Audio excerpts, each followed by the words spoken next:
हाय बच्चों, आप लोग कैसे हैं। नंदनी कोचिंग सेंटर में आपका स्वागत है। बच्चों, आज हम इलेक्ट्रोस्टैटिक्स का दूसरा टॉपिक्स लेकर आए हैं, कूलम के नियम का सदिश निरूपण। तो बच्चों, हम ये जानेंगे कि कूलम का नियम का वेक्टर फॉर्म क्या होता है। तो आइए चलते हैं कूलम के वेक्टर फॉर्म के बारे में जानते हैं। तो बच्चों, हम ये जानते हैं, पिछले लेक्चर में पढ़ चुके हैं कि जब हमारा दो सेम चार्जेज होता है तो आपको पता होगा बच्चों कि इनके बीच में एक रिपल्सन फोर्स लगता है, एक इलेक्ट्रोस्टैटिक्स फोर्स लगता है जो एक अपोजिट डायरेक्शंस में होता है। इस साइड में और इस साइड में इसके फोर्सेस होते हैं। ओके बच्चों, और यदि हमारा दो डिफरेंस हमारे अपोजिट चार्जेज होते हैं तो उनका जो नेचर्स होता है वह एक दूसरे की ओर अट्रैक्टिव फोर्स लगाते हैं। ओके बच्चों, अब हम जानते हैं कि कूलम्स के नियम में जब हम दो चार्जेज को एक दूसरे के कुछ डिस्टेंस पे रखते थे तो उसके बीच में जो इलेक्ट्रोस्टैटिक्स फोर्स होता था वह चार्जेस के अकॉर्डिंग दो तरह से लगते थे। एक तो होता था रिपल्सन और एक होता था अट्रैक्शन फोर्स लगता था। तो बच्चों, और उनकी बीच की जो हमारी दूरी होती थी वो आर होती थी। तो आइए जानते हैं कि हम लोग कैसे वेक्टर फॉर्म में इनका जो फार्मूला है वो रिप्रेजेंट करते हैं। तो बच्चों, वेक्टर फॉर्म में लिखने की जरूरत क्यों पड़ती है, तब हम लोग ये जानते हैं कि इसके पहले वाले वीडियो में हम दो चार्जेस को लेते थे तो दोनों चार्जेस के जो हमारे मध्य लगने वाला इलेक्ट्रोस्टैटिक्स फोर्स होता था वो तो फाइंड हो जाता था, लेकिन जो फोर्स लगते थे वो किस डायरेक्शंस में लगते थे ये चीज फाइंड नहीं हो पाता था। तो इसी चीज को फाइंड करने के लिए हम लोग क्या करते हैं, कूलम्स लॉ का वेक्टर फॉर्म यूज करते हैं।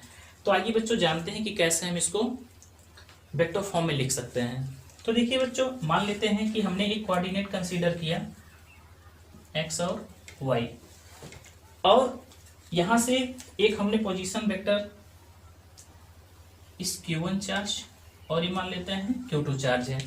तो बच्चों, दो चार्जेस को हम यहां रख करके इसके ओरिजिन पॉइंट से एक हम पोजीशन वेक्टर कंसीडर करते हैं r1 और यहां से हम एक पोजीशन वेक्टर ओरिजिन पॉइंट से कंसीडर करते हैं q2 चार्ज के बीच में r2। तो बच्चों, हम दो पॉइंट्स यहां हमको मिल गए q1 और q2, और आप जानते हैं कूलम के नियम के अनुसार दो चार्जेस जब हमारे सेम हो या डिफरेंस हो तो इनकी जो बीच की दूरी होती है वो हमको रिप्रेजेंट करना होता है। तो मान लेते हैं बच्चों कि इस पहले चार्जेस के कारण, क्योंकि यहाँ पर हम दो सेम चार्जेस लेंगे तो पहले चार्जेस के कारण इस दूसरे चार्जेस पे जो हमारा एक रिपल्सन फोर्स होगा, तो मान लेते हैं इस डायरेक्शन में होगा, यह इसके ऊपर एक फोर्स लगाएगा। तो मान लेते हैं कि इस दूसरे वाले पर जो पहले के कारण हमारा फोर्स लग रहा है वो फोर्स हो जाएगा अपोजिट डायरेक्शंस में F21। ओके बच्चों, और फिर इस चार्जेस के कारण जो इस चार्जेस पर हमारे एक रिपल्सन फोर्स लग रहा है वह लगेगा 1-2, यानी कि पहले वाले पर दूसरे के कारण एक फोर्स लग रहा है। तो बच्चों, इस तरह से हमारे दो डिफरेंट डायरेक्शंस में हमको मिल गए फोर्सेस, पहले के कारण दूसरे पे और दूसरे के कारण पहले पर। तो बच्चों, आपको पता होगा कि इसके बीच की दूरी को हमें रिप्रेजेंट करना होता है। तो ये डिस्टेंस हो जाएगा, ये हो जाएगा हमारा पहले के कारण जो दूसरे पे फोर्स लग रहा है, तो यहां से इसकी डिस्टेंस हमारी एक हो जाएगी r12, और इसके कारण जो इस पे फोर्स लग रहा है वो हो जाएगा r21। तो बच्चों, इस प्रकार हम फिगर के माध्यम से एक हमने कूलम्स के वेक्टर फॉर्म को रिप्रेजेंट कर लेते हैं। तो आइए बच्चों जानते हैं कि हम लोग इसके वेक्टर फॉर्म को लिख कैसे सकते हैं। तो देखिए, कूलम ने जो पहला फार्मूला बताया था अपना F के Q1 Q2 अपान r² न्यूटन्स, तो ये कूलम कांस्टेंट भी बोला जाता है बच्चों। इसका जो उन्होंने वैल्यू दिया था 1/4πε0 Q1 Q2 अपान r²। तो ये हमारा तो कूलम का फार्मूला हो गया बच्चों। अब इसका उन्होंने वैल्यू भी फाइंड किया था, आपको हमने बताया था F बराबर 9.0 इंटू 10⁹ Q1 Q2 अपान r²। ओके बच्चों,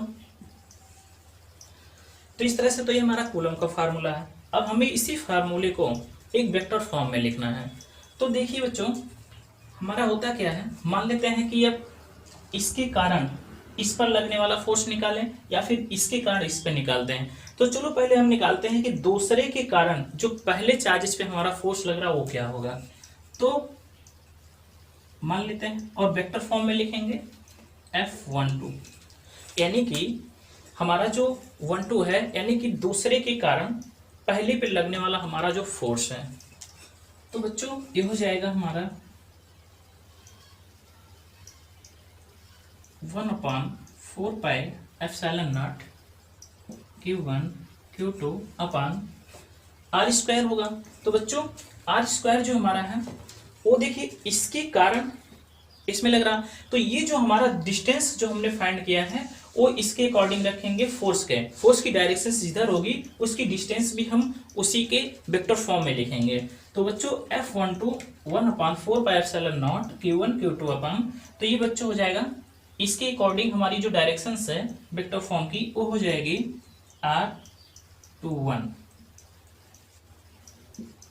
होल स्क्वायर हो जाएगा इनटू। अब इसकी डायरेक्शंस को बताने के लिए हम क्या करेंगे, इसकी डायरेक्शंस को बताने के लिए बच्चों हमने ये जो डिस्टेंस हमने यूज किया है दोनों चार्जेस के बिटवीन मध्य में, तो हम उसको यूनिट वेक्टर्स के रूप में लिख लेंगे। तो ये हो जाएगा R21 एकांक वेक्टर। ओके बच्चों, तो ये हो गया हमारा कूलम्स का वेक्टर फॉर्म। ओके, यानी कि दूसरे चार्जेस के कारण, इस चार्जेस के कारण इसके ऊपर लगने वाला जो हमारा डायरेक्शंस था बल का, फोर्स का, वो हमको मिल गया।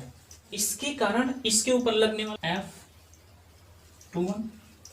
ओके बच्चों, अब F21 हमारा क्या हो जाएगा 1/4 pi epsilon naught Q1 Q2 अपान R।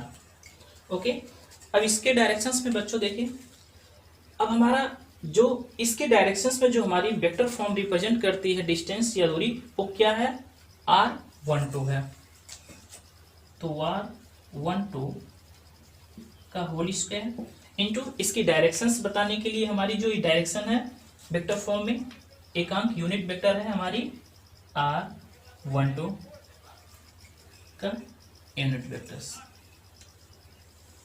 ओके बच्चों, इस प्रकार हमको मिल गया ये कूलम्स के नियम का एक वेक्टर फॉर्म। बच्चों अब क्या करेंगे, अगर हमको इस R12 और R21 जो हमारा डिस्प्लेसमेंट वेक्टर है, यदि हम इसको पोजीशंस वेक्टर R1 और R2 के फॉर्म में हम रिप्रेजेंट करना चाहें तो हम कुछ इस तरह से कर सकते हैं। तो पहला फिगर इसमें से निकालेंगे बच्चों, ये मान लेते हैं हमारा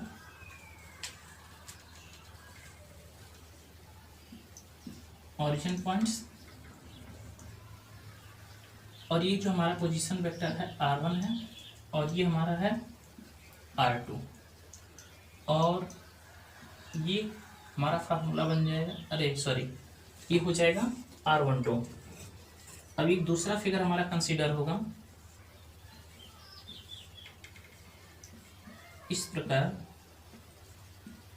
R1 R2 और एक होगा R21। तो बच्चों इसको हम वेक्टर ट्रायंगल्स रूल से हम जोड़ देंगे, एडिशन कर देंगे। तो पहले में हमें क्या मिलेगा, इसमें R1 plus R12 equal to R2। Okay, तो बच्चों इसमें R12 का जो हमारा मिलेगा वैल्यू वो हो जाएगा R2 माइनस R1।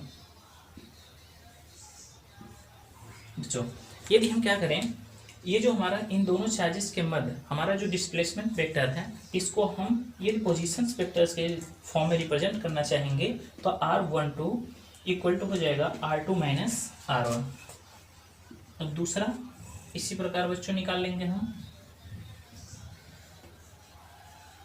R21 हमारा क्या हो जाएगा, R21 हो जाएगा हमारा R1 माइनस R2। ओके बच्चों, तो इस प्रकार हम लोग क्या कर सकते हैं, कूलम्स के नियम को वेक्टर फॉर्म में रिप्रेजेंट कर सकते हैं। तो बच्चों हम थोड़ा सा आपको इसमें अब कुछ निष्कर्ष बता देते हैं कि क्या निष्कर्ष हमारा निकलता है।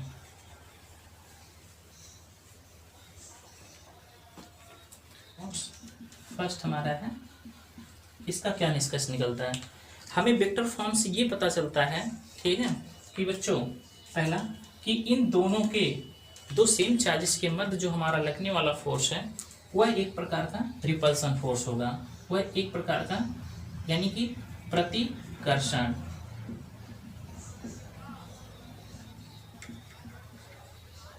बल लगेगा, यानी कि दो चार्जेस के मध्य जब हमारे दोनों सेम नेचर्स में होंगे। और यदि हमारे दो अलग अलग होंगे, डिफरेंस नेचर में होंगे, तो उनके बीच में हमारा एट्रैक्टिव फोर्स लगेगा। दूसरा मिलता है बच्चों कि इस नियम से हमें ये भी पता चलता है वेक्टर फॉर्म से कि यह न्यूटन के तृतीय नियम को प्रदर्शित करती है, न्यूटन के तृतीय नियम को प्रदर्शित करती है। नोट्स में लिखना है जो भी हमने कूलम्स का वेक्टर फॉर्म निकाला था और जो हमने अभी इसके जस्ट पीछे हमने जो इस डिस्प्लेसमेंट वेक्टर का रूप हमने जो है पोजीशन वेक्टर के रूप में हमने जो लिखा था, फाइंड किया था, उसका वैल्यू इसमें पुट कर देते हैं। तो हमारा जो वेक्टर फॉर्म रूप में मिलेगा, कुछ फार्मूला इस तरह आपको दिखेगा बच्चों, जैसे F12 equal to 1/4 pi epsilon naught Q1 Q2 upon R21 का होल स्क्वायर इंटू R21 का एकांक वेक्टर। ये जो हमारा वैल्यू मिला था बच्चों, तो और दूसरा जो हमारा था F21 1/4 pi epsilon naught Q1 Q2 upon R12 का होल स्क्वायर इंटू R12 का यूनिट वेक्टर। तो बच्चों ये जो मिला था कूलम्स का वेक्टर फॉर्म, अब इसमें हम क्या करेंगे, चूंकि हम जानते हैं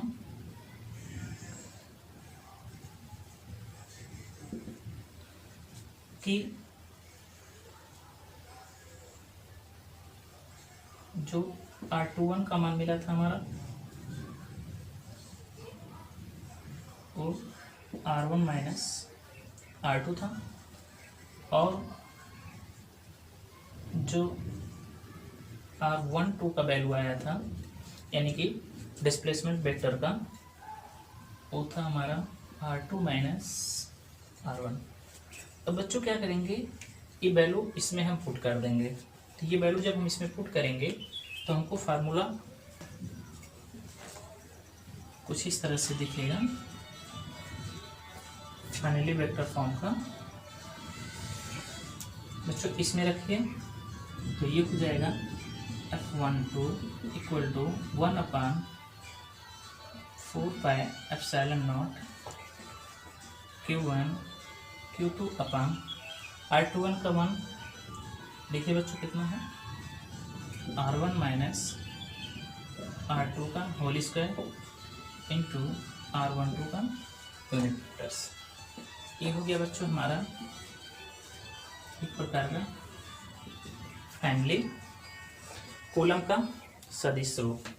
दूसरा हो जाएगा बच्चों 1/4 pi epsilon naught Q1 Q2 upon, बच्चों इसमें 2 1s में 1 2 है तो 1 2 का मान हमारा कितना है, R2 माइनस R1 का होल स्क्वायर इंटू 1 2 का एकांक वेक्टर्स। बच्चों तो ये हमारा था फाइनली कूलम के नियम का सदिश रूप। तो बच्चों यदि ये वीडियो आपको पसंद आए तो लाइक सब्सक्राइब कमेंट जरूर कीजिएगा और बेल आइकन को प्रेस कर दीजिएगा ताकि अगली वीडियो का नोटिफिकेशन आपको मिल जाए। आपका भविष्य उज्ज्वल हो। जय हिंद।